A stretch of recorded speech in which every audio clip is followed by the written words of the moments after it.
Gracias a Dios por el privilegio de estarmos aquí reunidos para alabar al Señor, para el culto, ese servicio de adoración. Me alegra estar con ustedes, ¿no? Desde el primer momento que he conocido a Celsa y Gloria aquí, y me alegro siempre estar no solamente con ellos, que son nuestros anfitriones, ¿no?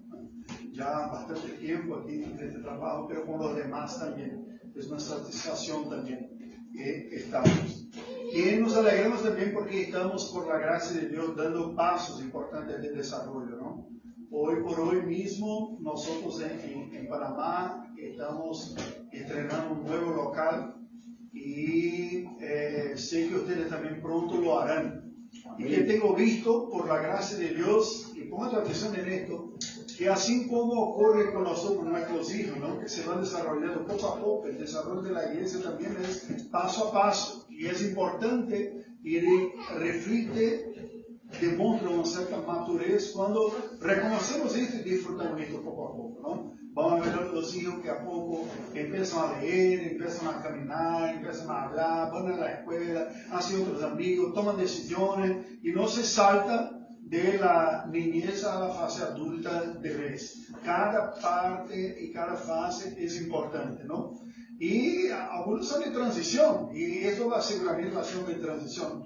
El deseo de todos nosotros es que todo ya esté listo, ya como el punto final, pero muy raramente ocurre algo que se salta de esta manera así, ¿no es verdad? Entonces, de manera que si, ok, vamos a otro lugar, es acelerado, no es que cortarín, pero es extremadamente importante. Así lo es. Tenemos testimonios varios de nuestra experiencia en Brasil, de congregaciones que empezaron poco a poco, cambiaron para otro lugar, después para otro lugar, y después estaban en una condición de ser organizada iglesia, ¿no? En general, con su propio local, algunos otros no tanto, aún siguen acelerando, pero la obra de Dios sigue así desarrollando. Lo importante es que todos estén involucrados en esto, porque la obra de Dios es hecha por Dios a través de su pueblo, No es la obra de una persona sola, ni dos, ni de una familia sola, pero todo aquello que está involucrado. De manera que les estimulo a participar y dar estos pasos todos uno a uno. Bien, dicho esto, como estímulo para ustedes, para los próximos pasos, a mí me gustaría la próxima vez ya ver cómo está el nuevo local, ¿no? Invite a otras personas también, amigos, conocidos, todo, y así estaremos juntos en un nuevo local. Y alabamos a Dios y damos gracias a Dios por la familia Toñón que ha acogido la obra de Dios tanto tiempo, aquí meses, años mismo, aquí en esta casa. Que Dios les bendiga. Dios ha recibido esto como una ofrenda seguramente a su nombre. Que Dios les bendiga a ustedes. Y a todo lo demás, sigamos, ¿no? Bien, hermano, hoy nosotros nos toca hablar de un pasaje bíblico que es Marcos capítulo 1, versículos 21 adelante. Les invito a abrir su Biblia y en este pasaje que se empieza también aquí a estudiar el Evangelio de nuestro Señor Jesucristo según ha escrito San Marcos, capítulo 1, versículos de 21 hasta 28. Le pido la atención para la lectura del texto bíblico que vamos a hacer. Y entraron en Capernaum, y los días de reposo, entrando en la sinagoga, enseñaba, y se admiraban de su doctrina, porque les enseñaba como quien tiene autoridad, y no como los escribas. Pero había en la sinagoga de ellos un hombre con espíritu inmundo que dio voces, diciendo: ¿qué tienes con nosotros, Jesús Nazareno? ¿Has venido para destruirnos? Sé quién eres, el Santo de Dios. Pero Jesús le reprendió, diciendo: cállate y sal de él. Y el espíritu inmundo, sacudiéndole con violencia y clamando a gran voz, salió de él. Y todos se asombraron de tal manera que discutían entre sí, diciendo: ¿qué es esto? ¿Qué nueva doctrina es esta? Que con autoridad manda aún a los espíritus inmundos que le obedecen. Y muy pronto se difundió su fama por toda la provincia alrededor de Galilea. Deja tu Biblia abierta ahí que vamos a exponerla paso a paso. Vamos a orar, Señor, más una vez. Señor, nosotros estamos en tu presencia. Estamos en adoración aquí en este momento. Y te pedimos, Señor, la iluminación de tu Espíritu sobre nosotros. En este momento que tu palabra va a ser predicada. Oramos en el nombre de Jesús. Amén. Amén. Queridos, este tema de la autoridad es central en este pasaje bíblico que leemos aquí. Y seguramente es un tema esencial para la fe cristiana y para la vida cristiana mismo. Y este es uno de los temas que han enfrentado bastante críticas y opositores. Y seguramente si reflexionamos sobre el tema de la autoridad, vamos a reconocer también que es un tema que no es fácil de manejar en la práctica. Las últimas décadas hemos experimentado en el mundo occidental críticas muy fuertes al tema de la autoridad constituida. Hay una revisión histórica desde la academia en las ciencias humanas que ven con una desconfianza, un escepticismo este tema de la autoridad. Porque seguramente al mirarmos la historia vemos que las personas que tuvieron poder, que tuvieron ejercicio de autoridad, no pocas veces abusaron de esa situación e hicieron males y daños a otros que estaban bajo su influencia o su poder o su autoridad.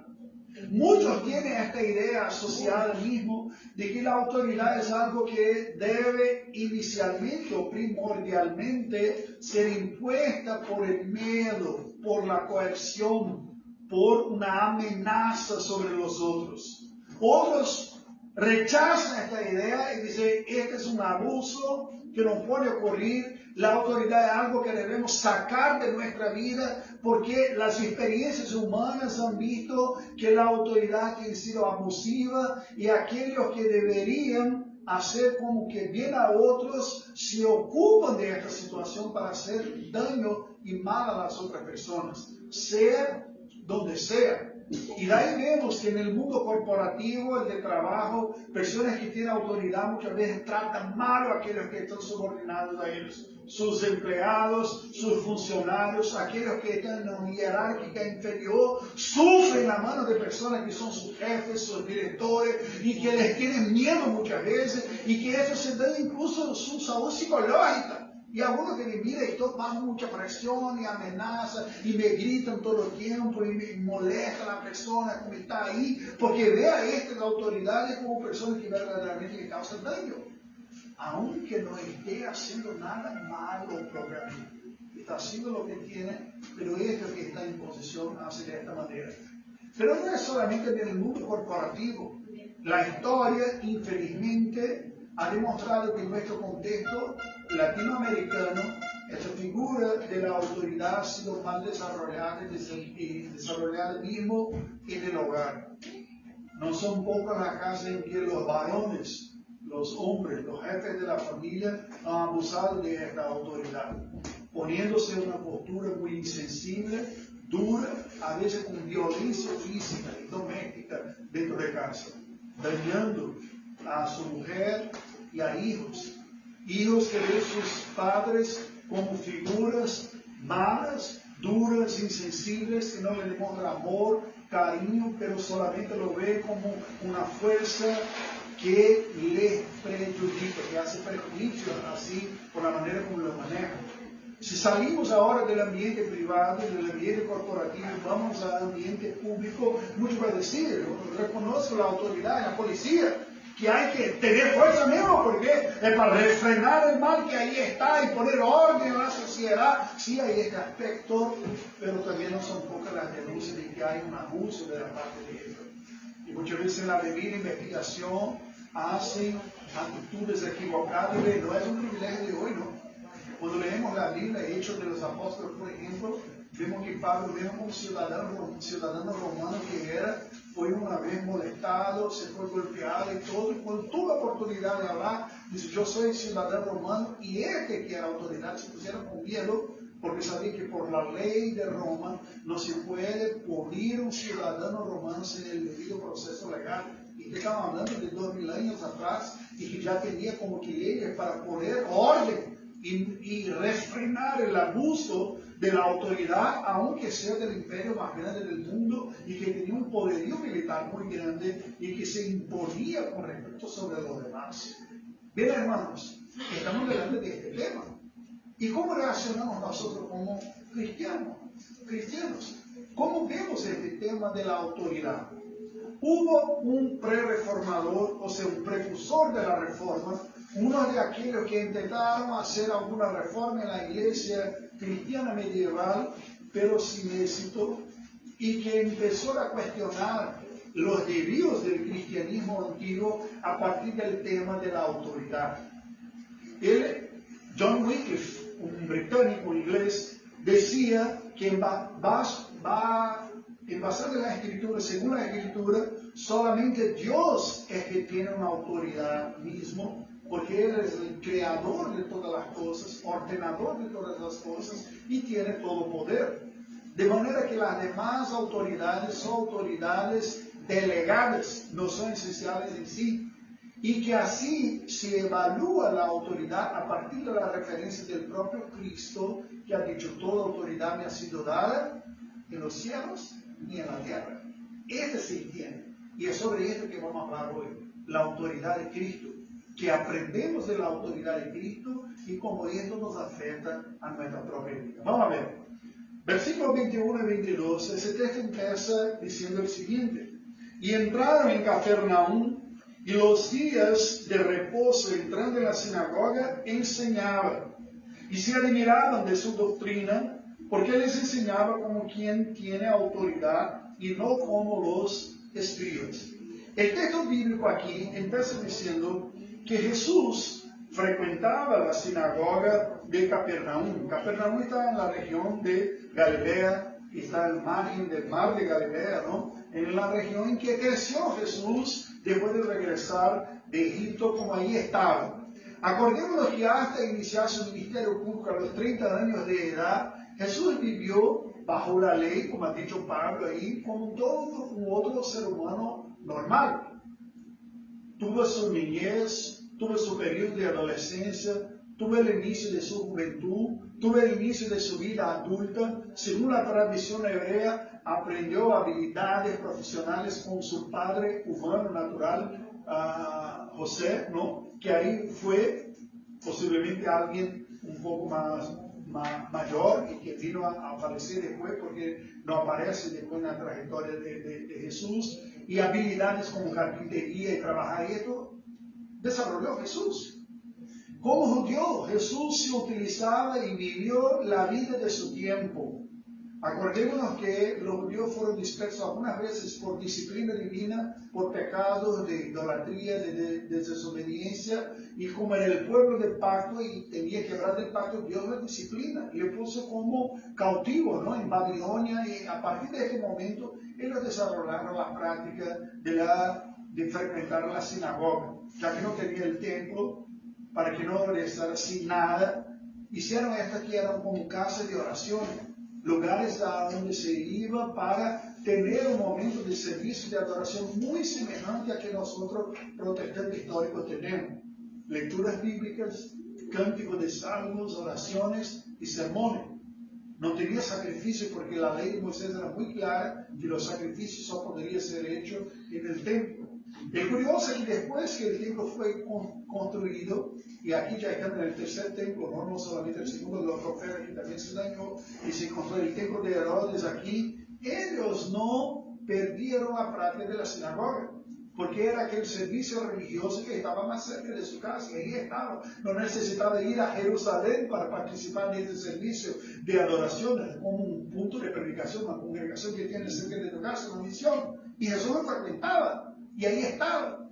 Y es curioso que vemos que Jesús no fuera alguien pasivo en esta vida religiosa de su tiempo, de su pueblo, porque la Escritura dice que entraron en Capernaum ellos y en los días de reposo, como dice la ley de Moisés, un día que era apartado del servicio común, de los trabajos del día a día, para el servicio religioso, para la adoración. O sea, tiene esta vocación dupla, ¿no? Descansa de las actividades naturales para que te dediques a las actividades litúrgicas y espirituales. Y entrando en la sinagoga, Jesús enseñaba. Seguramente no era cualquier uno que iba a enseñar. No es muy distinto en la vida de la iglesia también. No puede cualquier uno aparecer así de la nada y ponerse aquí. Y yo voy a enseñar algo para ustedes aquí, ¿no? Comentaba a poco con César antes de la escuela dominical, ¿no? De la manera como nosotros reglamos las cosas en Brasil para que uno quiera, ¿no? Meterse en el ministerio. Hay un tiempo de acompañar a la persona, ver cómo está, desarrollar hasta que va. Recientemente tuvimos una reunión del Supremo Concilio de la Iglesia Presbiteriana de Brasil, que básicamente reafirmó todo que el último Supremo Concilio, pero aclaró en más algunos aspectos. Y por ejemplo, el tema de la enseñanza. Ha dicho, mira, el ministerio bíblico, según la palabra de Dios oficial, para la instrucción pública, litúrgica, en el servicio de adoración, es una función establecida por Dios únicamente para los varones. Las mujeres no deben estar metidas en esto porque bíblicamente eso no es, hay restricciones bíblicas para eso, pero no solamente los varones o cualquiera de los varones. Y ahí, según la Escritura, aquellos que fueron puestos por la iglesia mismo en las condiciones de los oficiales, de manera que se decidió que la predicación pública en los servicios públicos debe ser hecha por los ministros de la palabra y necesitaron, en caso que no hubiera, por oficiales varones, primeramente los presbíteros, y así lo sea. Y está enfocado. Bien, ¿dónde viene esto? Viene de todo este celo y este cuidado que está apareciendo en toda la Escritura, desde el Antiguo Testamento, ¿no? Y le vemos aquí, vemos a Jesús que enseñaba en la sinagoga. ¿Cómo? ¿De la nada? No. Seguramente Jesús tenía una vida de testimonio, de integridad, que la persona que lo conocía en la sinagoga le decía, eso es lo que está. Ustedes se acuerdan que con 12 años de edad solamente, un niño, por tanto, cuando va al templo y que sus padres le deja ahí, y que después se da cuenta que cuando regresa, estaba admirado de cómo Jesús estaba metido con discusiones con los maestros de la ley en el templo mismo. Era uno que estaba versado en la Escritura. Y mira, allí puedes decir tú, pero eres el Hijo de Dios, por eso que sabía de estas cosas. No, pero era humano. Y en su humanidad desarrolló su verdadera piedad, estudió, la Biblia dice que aprendió las cosas, como en su verdadera humanidad. Porque que demuestra que Jesús era una persona humana, piadosa, que tenía la meditación de la Escritura, que tenía su deseo y su determinación de buscar practicar estas cosas. No extrañamos que cuando empieza su ministerio y está con esta facilidad, con este involucramiento y participando de la vida religiosa de sus días. En la sinagoga de su familia, que lo conocía. ¿Dónde está Jesús? ¿Omiso? ¿Escondido? ¿Abatido? ¿Así? No, está activo. Ahí estaba, él estaba enseñando. Pero está aquí ahora, iniciando su ministerio más. Y hay algo más. Mire que dice el versículo 22. Y se admiraban de su doctrina, porque él les enseñaba como quien tiene autoridad y no como los escribas. Aunque Jesús tenga a lo largo de su vida desarrollado esta búsqueda del conocimiento humano de la Escritura por el poder de Dios, del Espíritu Santo que también estaba en él, por la tradición judía, no se iniciaba un ministerio público de cualquier manera y en cualquier edad. Era un poco más restrictivo que somos nosotros gentílicos, no gentiles. Así, porque un hombre era considerado como teniendo una edad mínima para que otros puedan oírle con 30 años. No por si acaso fue aquí que Jesús empezó su ministerio público. Esto ya no hay en la Nueva Alianza porque era una tradición judía, no es una ley de Dios que hacía bien. En la ley de Dios tenía la idea de la madurez, de la experiencia, por eso sí esperaba que hablasen primero los más ancianos, porque a lo largo de la vida se esperaba que caminó con Dios más tiempo, que meditó más, que aprendió más de la vida y todo, y eso hablaba. Nosotros vemos claramente los diálogos de Job, ¿no? El libro de Job, como primero los amigos de Job, que son como sus compañeros de edad semejante, hablan, y Eliú deja para el final, y primero habló la experiencia, pero vi que usted no tenía nada para decir de bonito, entonces ahora me atrevo a dar algo después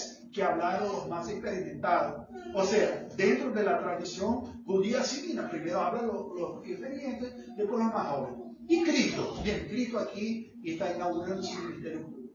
Ya tiene una edad mínima de presentarse de manera que se aceptaba sus enseñanzas. Pero cuando empezó, algo sucedió distinto. Jesús habla como se dice, yo estoy esperando aquí, como va a que la primera clase que este varón va a dar ahí, está ahí, lo conocemos, bonito, hermoso, es piadoso, nadie puede decir nada de mal que ha hecho de esta persona, pero no oído, ¿qué va a decir? ¿Y qué dice el versículo 22? Se admiraron de su doctrina, porque les enseñaba como quien tiene autoridad y no como los escribas. Hermano, imagina esto. Yo me quedo pensando en esta situación.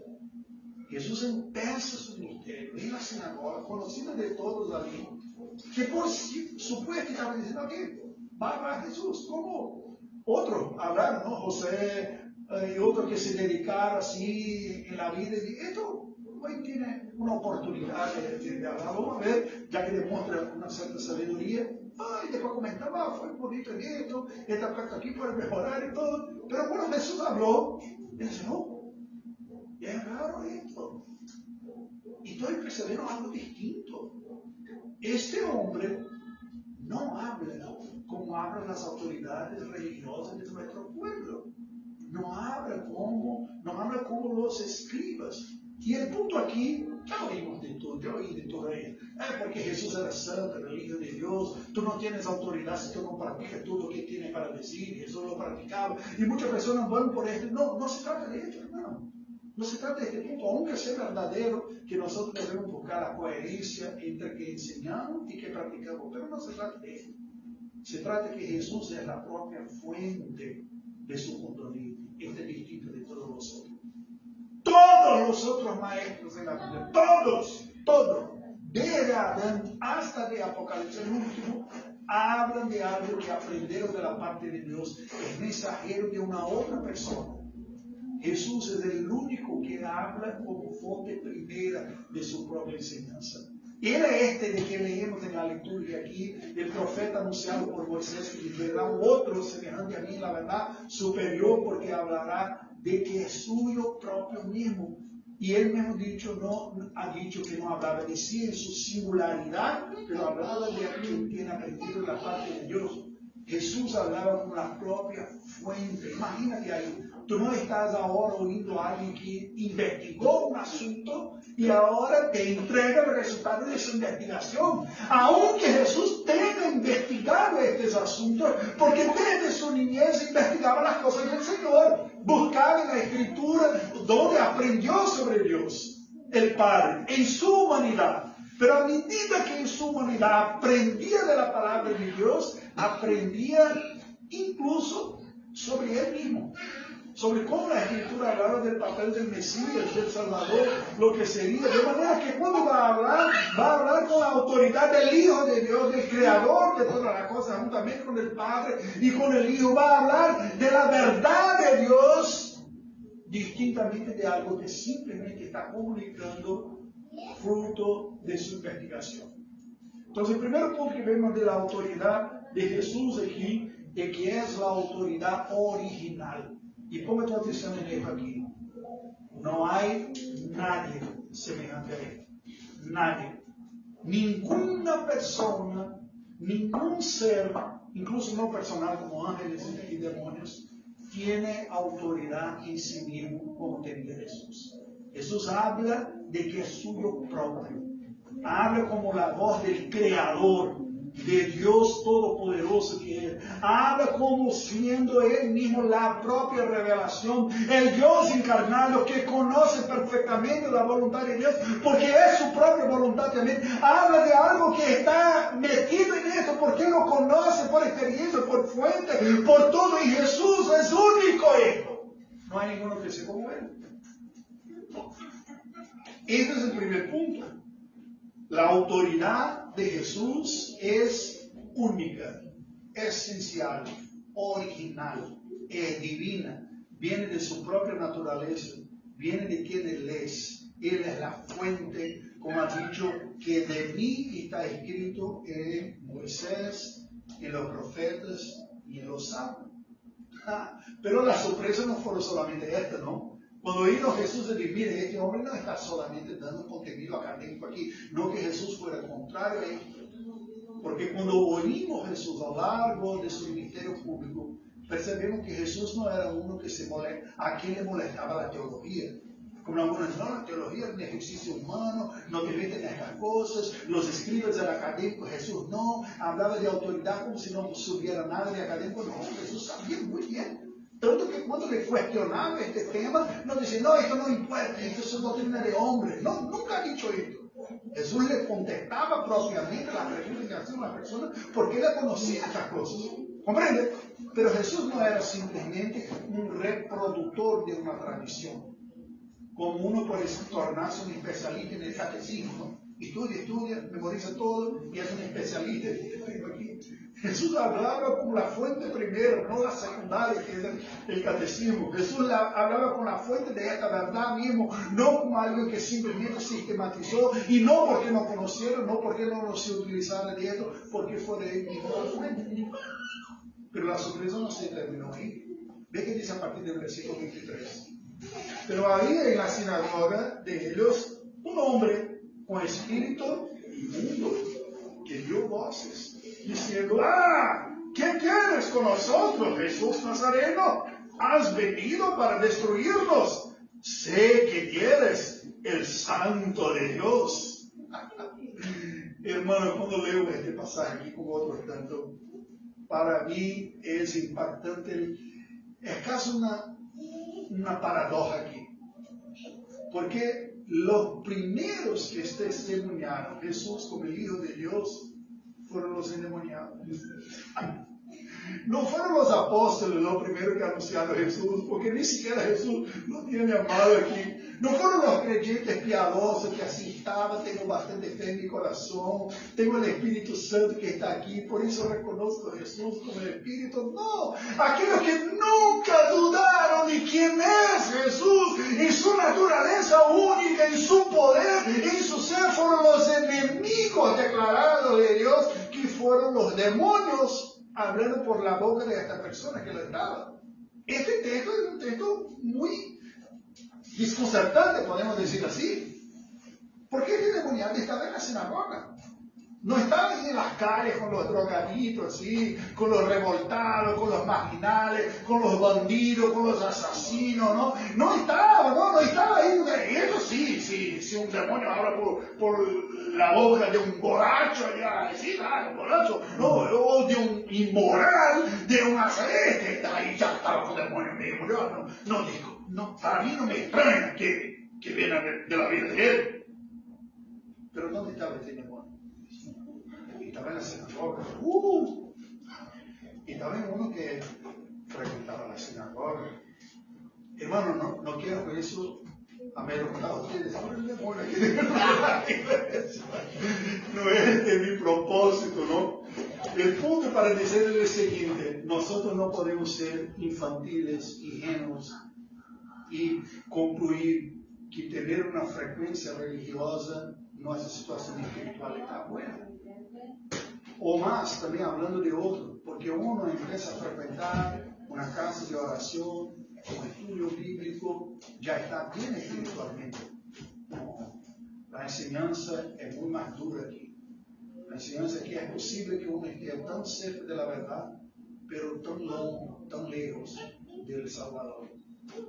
Puede estar ahí en la casa donde se anuncia el Señor vivo y no conocerlo. Puede estar oído estas cosas, pero espiritualmente está lejos de él. Y vemos de varias maneras. Una de las maneras es que la palabra no es recibida por personas así, con el interés, con la gana, con la alegría que se produce en la vida de los piadosos. ¿Cómo ha producido el propio Jesús? Mira, Jesús frecuentaba la sinagoga. Jesús estaba enseñando. La misma sinagoga que estaba muy endemoniada. ¿Comprende el punto aquí?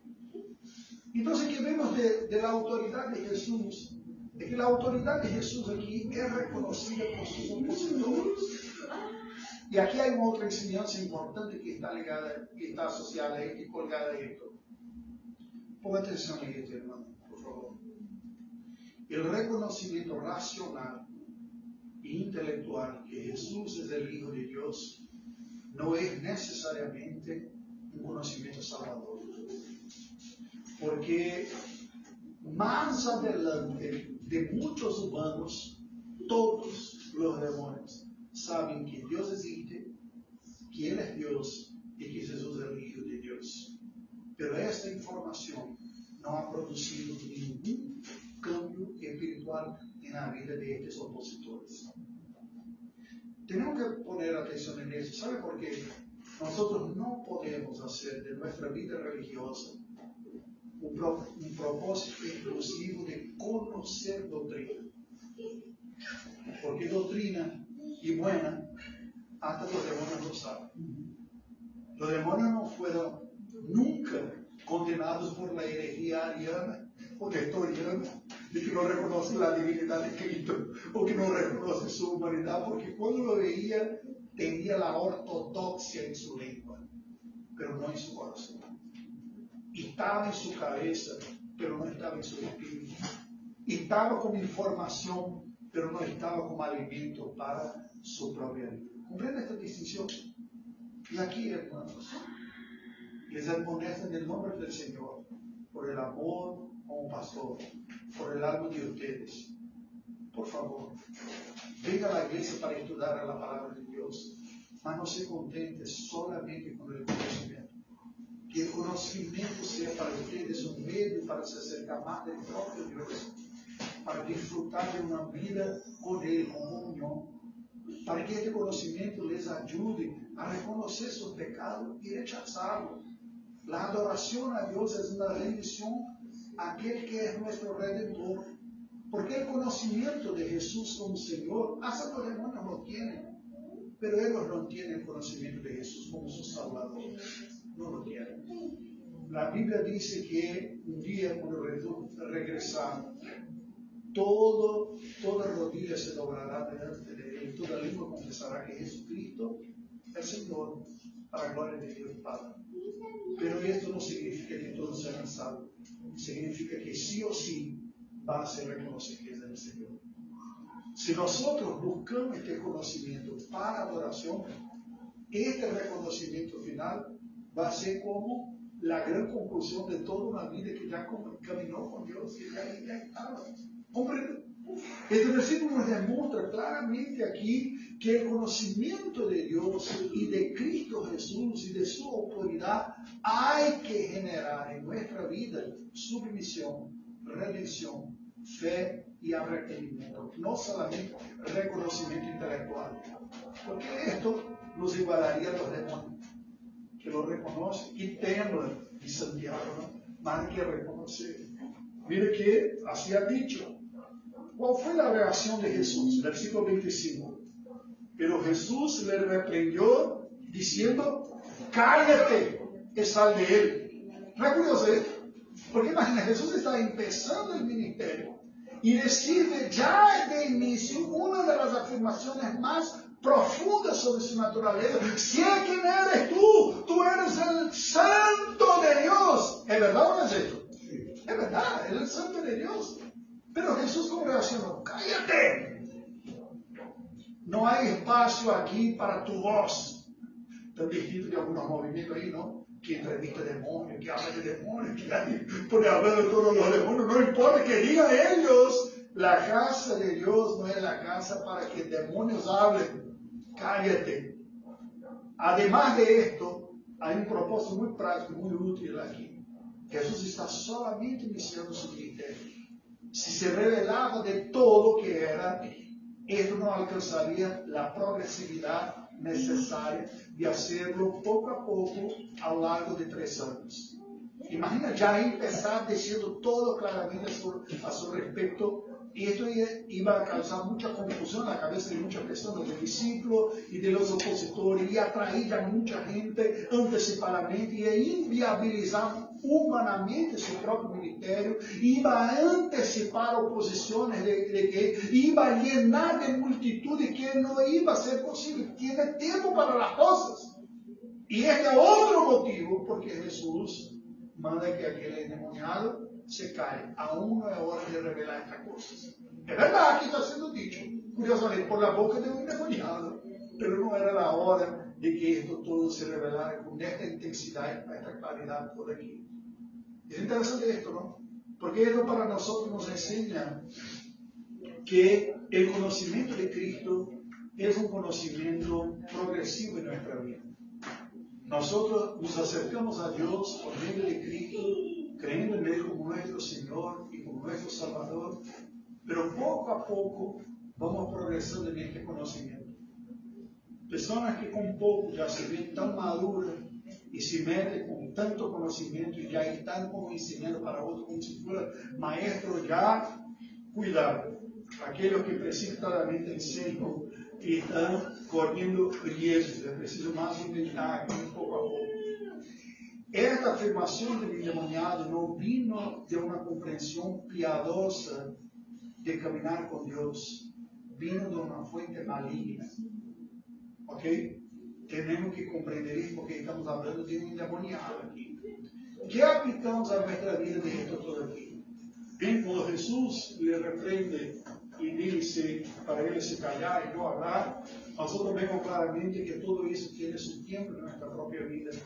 Y que más que saber verdades, es saber manejar esas verdades en nuestra vida. Aquel hombre, por medio de quien el demonio habló, no estaba disfrutando de esta comunión con Dios. No estaba sometido a Dios como su Señor. Y por esto mismo estaba dominado por una fuerza maligna que le controlaba la mente, le controlaba el corazón, le controlaba todo. Decir estas cosas sin experimentar el significado de estas cosas es muy peligroso. Muy peligroso. Pastor, eso se parece raro, ¿no? Pero nosotros podemos ver, déjame dar un ejemplo de la antigua alianza. Saúl es dominado por el Espíritu de Dios, no es maligno aquí, que profetiza y personas dicen, mire, está Saúl y todos los profetas, porque fue dominado. Pero esto no significó que estaba espiritualmente bien o maduro.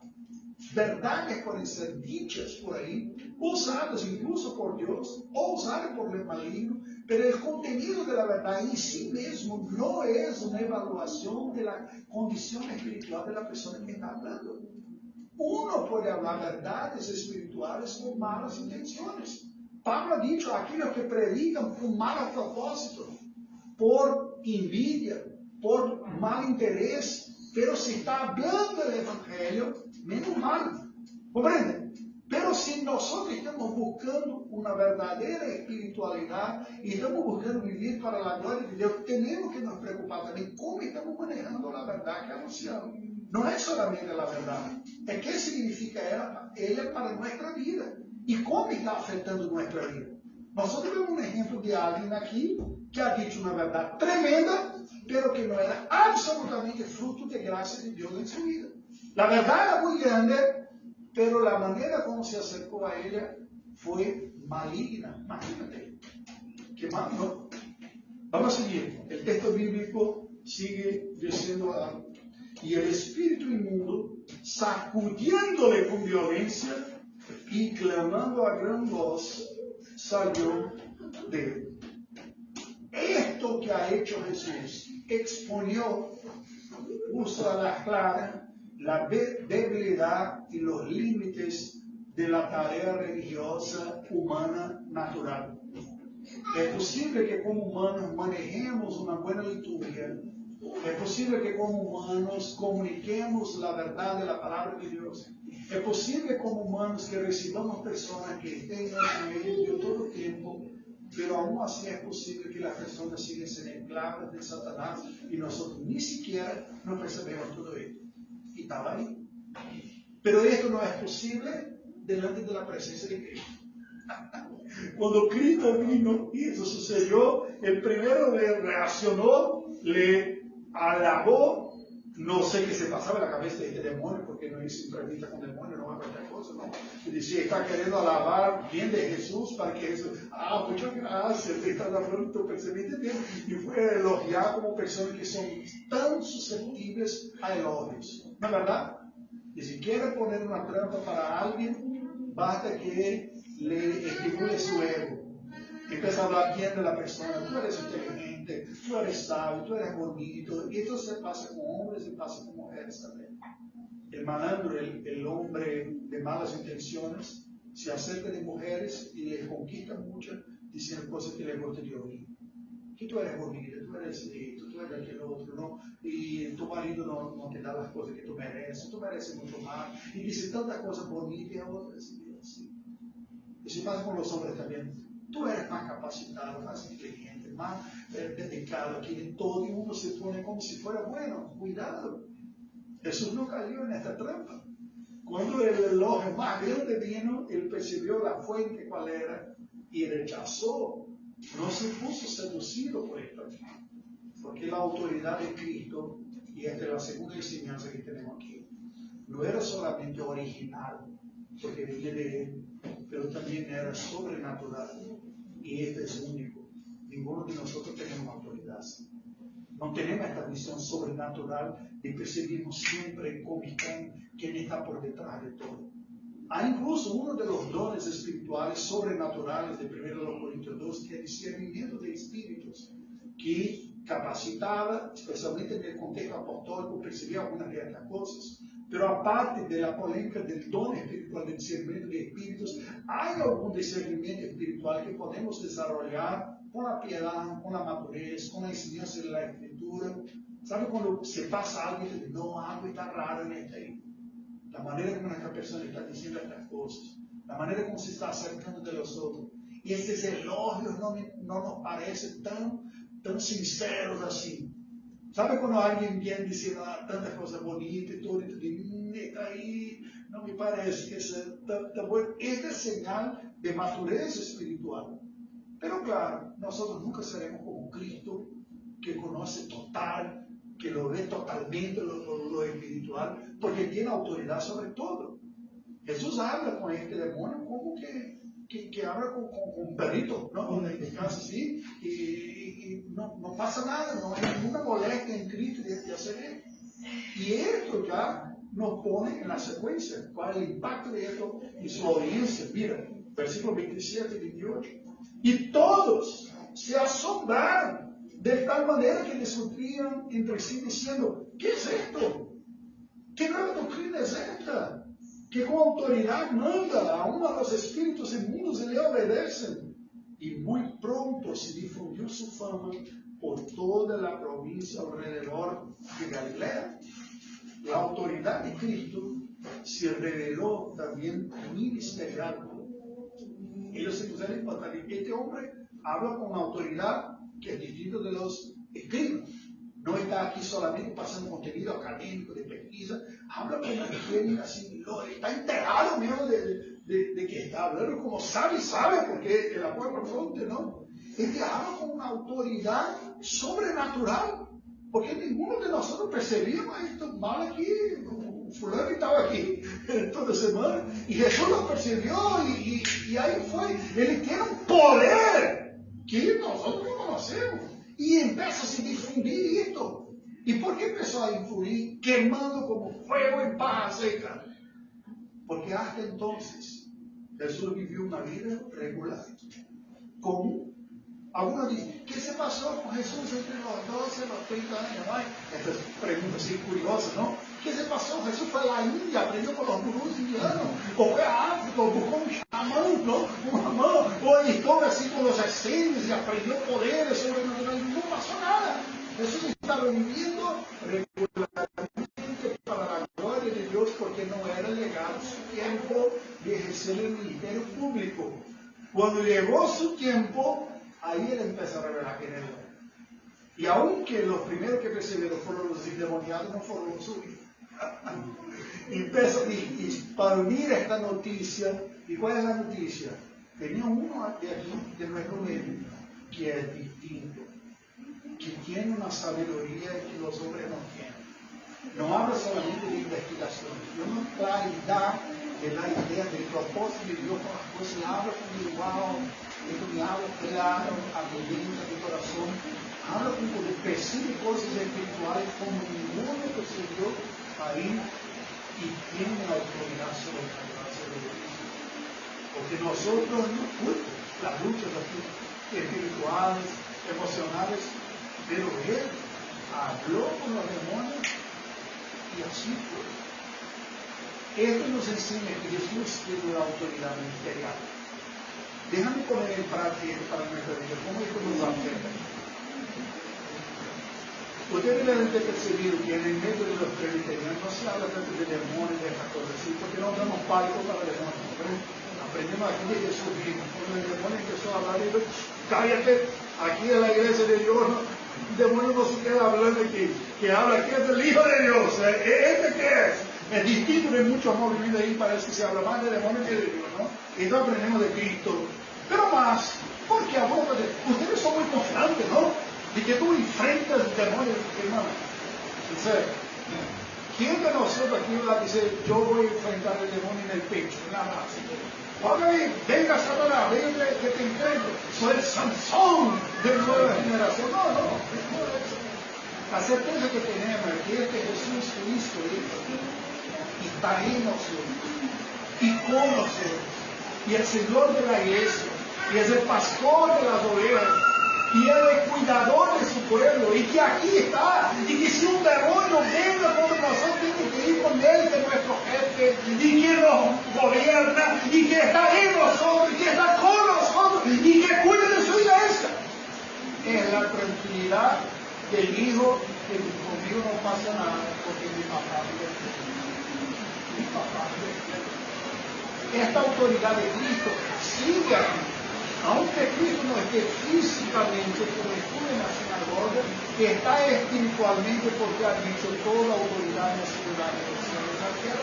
Y Él está con vosotros todos los días hasta el fin de los tiempos. Y así seguimos.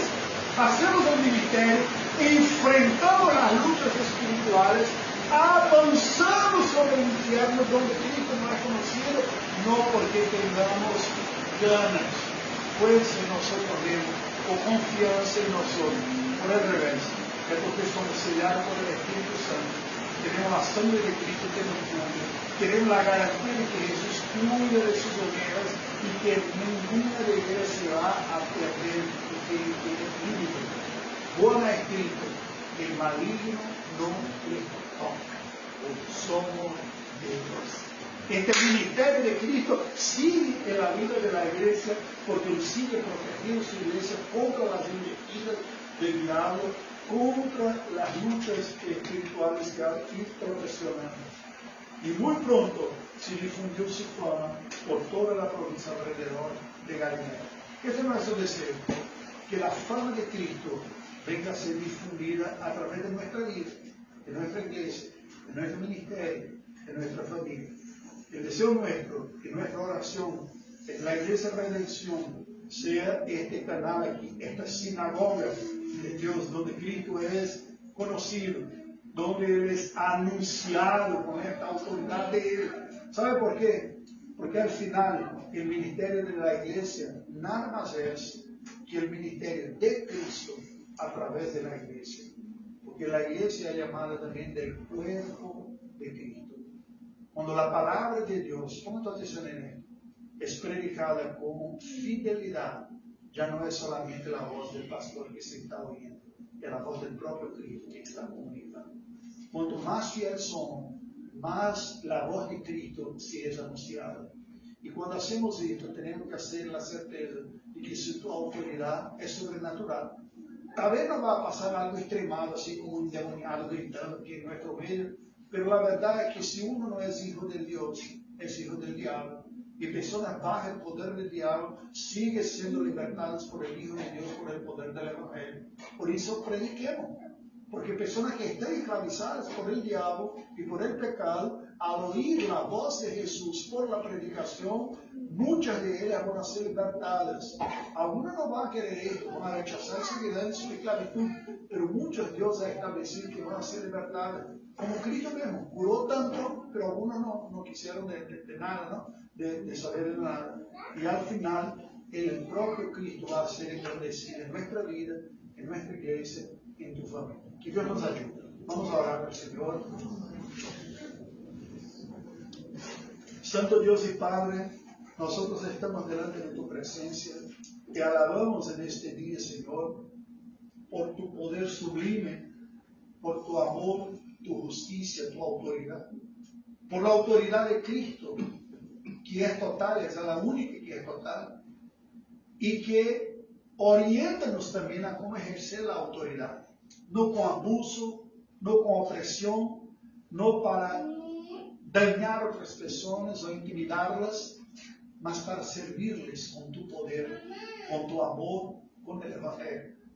Que Cristo sea más y más conocido por nuestro intermedio. Aquellos que son padres, ayúdenos a llevar el conocimiento de Cristo a nuestros hijos.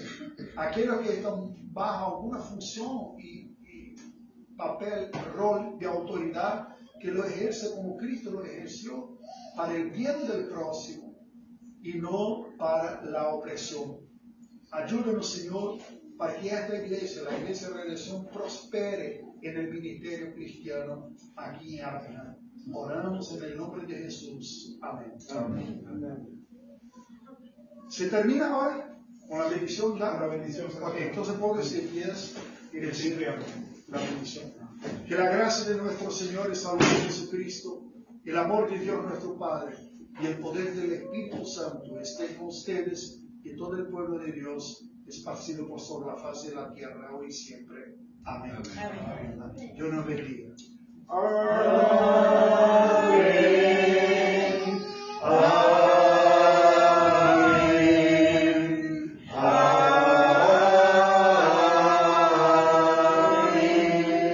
Amén. Bueno, sentarse. Empezar a dar algunos anuncios ahí.